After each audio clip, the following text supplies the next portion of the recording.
a lot of people are under the assumption that TNA Wrestling is now a company turning a profit. My God.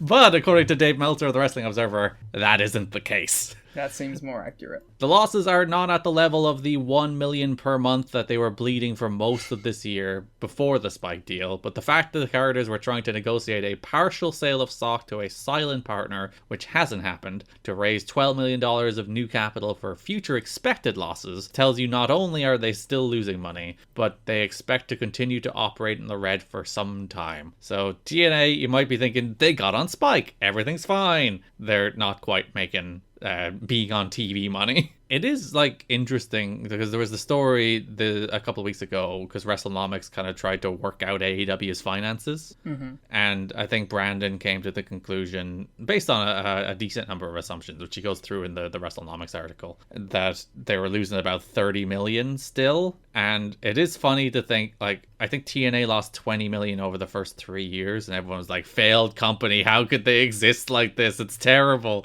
It is interesting to see how stuff like that flips, because basically they operated on more or less the same business model. AEW were a lot bigger, a lot faster, but like they kind of had the exact same principle in that, like, we are willing to burn money in the first few years in order to get that big TV deal that will make us sustainable in the long run. How much did you say that TNA lost in their first year? I think Dave said something to the extent of like 20 million over the first 3 years. So 35 million today. Yeah. So about 1 year of AEW. It is like, it's just one of those things. It's like, it did work out for TNA, and then they started blowing even more money and stopped making money, because there is a period in, I think, 2008, 2009 where it is generally accepted TNA was a company that turned a profit for a little while until they started blowing money on Hogan and blowing money on going on the road. Listen, I can relate to that. No money and then suddenly get paid and it's like, oh, time to spend it all. Yeah, blow it all on Hulk Hogan, brother. Hell yeah. But that's where AEW kind of sit right now, where they're looking at their upcoming TV deal, being like, this is the one that takes us from the red to the black. This is the one we've kind of worked for over the first 4 or 5 years of our existence, that we were willing to burn that money because we knew if we established ourselves in the marketplace and established ourselves as a television ratings draw, this is the money that would be there for us at the end. And Punk was like, let me lower that significantly. Blow it up and take it all to WWE. I wonder if, like, how much of that is, like, WWE's, like, thought process. They're like, well, we can kill our biggest competitor by just being like, here, want us? And I don't mean kill, but I mean, like, we can, the thing that they have been waiting for years, we can significantly cut into it or altogether remove it as they have to go look somewhere else. Which is an act of pettiness that is very fun. WWE have been, like, really pettily, like, anti-competitive. And I know, like, wow, WWE, a company that tries to take down their competitors, that's very unlike them. But, like, they're still going in on AEW, which is quite funny. Well, that's what they do. But, you know, because, like, they won. At war. They won. like they lost the Wednesday Night Wars, but it's the classic, like, I think even Triple H said it in his very first statement about AEW beating him. It's a marathon, not a sprint. And, like, they did win. Like, there was a moment in 2021 where the two companies came not close to each other, but, like, AEW was on the up and WWE was on the down, and then AEW started going down, WC started going back up again, and they won. Yeah. Well, they're winning. Well, yeah, and there's like, yeah, while we have this advantage, we have to leverage it for everything it's worth against the all elite wrestling. It's just, I don't know. It's not so gloom and doom, because, like, when you really break it down to it, like, Tony Khan will run that company until he no longer wants to run it, no matter what. Because at its core, no matter how much it is not or is a sustainable business, it's still a vanity project. As it should be. Like, as all pro wrestling should be. As our president Hiroshi Tanahashi should make New Japan Pro Wrestling. Yeah, as soon as pro wrestling stops being a vanity project is when it stops being good. And people are trying to cynically make money, and then you get what WWE's television is these days. Exactly. A soulless, heatless mess. I watched some of SmackDown last night because I wanted to subtweet the Santos Escobar against Lashley match because it happened in TNA. And of course, God, it's just one of those things where you're like, I really don't get how people watch this thing. I think they're just accustomed Yeah, and it's not even like the content of the programming, which I think is largely okay. Like if you took that, like the wrestling that happened, the actual content, and put it somewhere else that wasn't insane. It's just everything about its presentation, from its fans to its commentary to its look, that is just immediately off-putting. Yeah, because the crowds are dead, and then you hear the whir of the crowd noise, which is worse than it's ever been, by the way. Good lord, was it terrible during SmackDown. It's like one of those things where it's like, you used to mock it in like 2005. There was like the Funaki comes out and gets the world's biggest pop, and you'd be like, stupid. But like, you listen to it now, and it's somehow worse.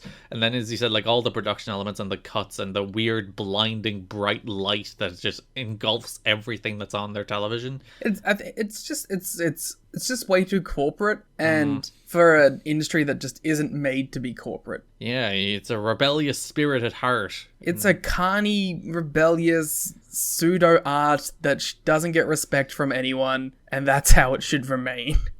Dave continues, also, if the company is turning a profit, they would not have been recently negotiating a complete sale to Morphoplex, which is honestly a premise I kind of reject. Yeah, there's never been a successful company that has sold. Yeah, if anything, you might make the argument that, like, they're like, we're closer to making a profit, someone might show an interest, now is the time to sell. Especially if it's not something that you're, like, wholeheartedly invested in.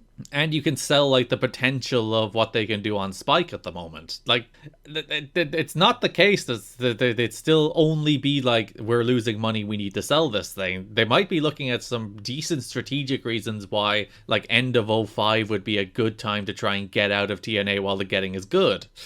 They also might just think that this is the time where we might get the most money for the least amount of money we've put in. Because we won't have to keep putting money into it, and we might get a decent check out of people being like, well, this is something on the upswing that we can invest in. Because like Dave goes through the history of people they tried to sell to, including Dave Nelson, who we talked about at one stage, and the guy who financed Randy Savage's CD, and some Jarrett people that were brought to the table. And like, when they were trying to sell to those people, they had nothing to sell, really.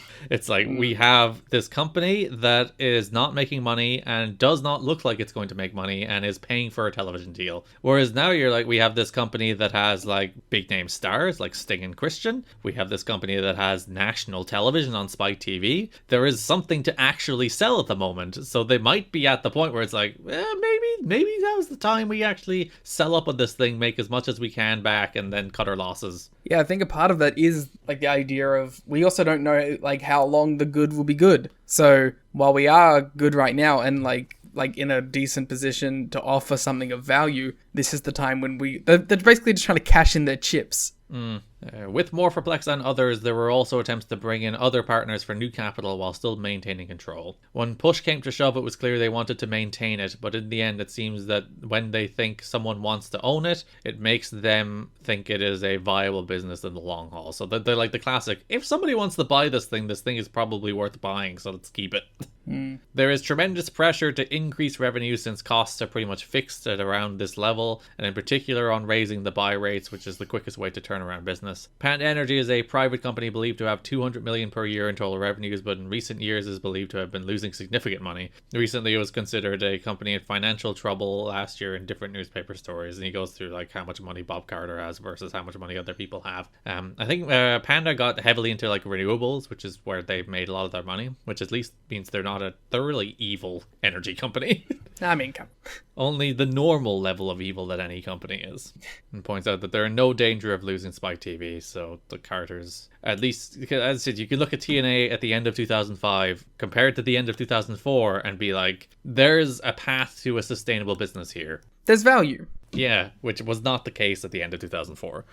2 editions of TNA Impact will air on New Year's Eve on Spike TV. At 8 p.m, you'll have your regular episode of Impact and a primetime special. Then after UFC programming, a second episode of Impact will air at midnight with Christian Cage counting down into 2006. Wow. Amazing. I like this idea because it's like me when they do the New Year's shuffle tag tournaments in Japan.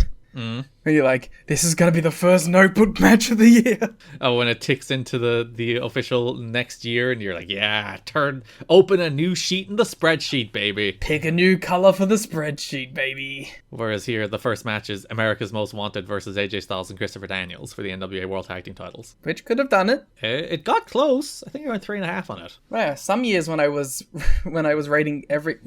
noting down every match that went 3.5 and above, it would have made it.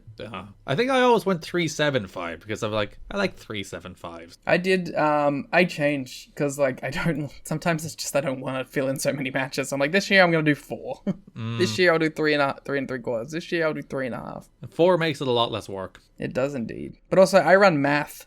Oh, you do. You are like a full sicko. Yeah, well, I was. I have not done it like last year. Yeah, I haven't kept a spreadsheet in a few years. Like, COVID broke my spreadsheet habit, and then I'm just like, I don't care anymore.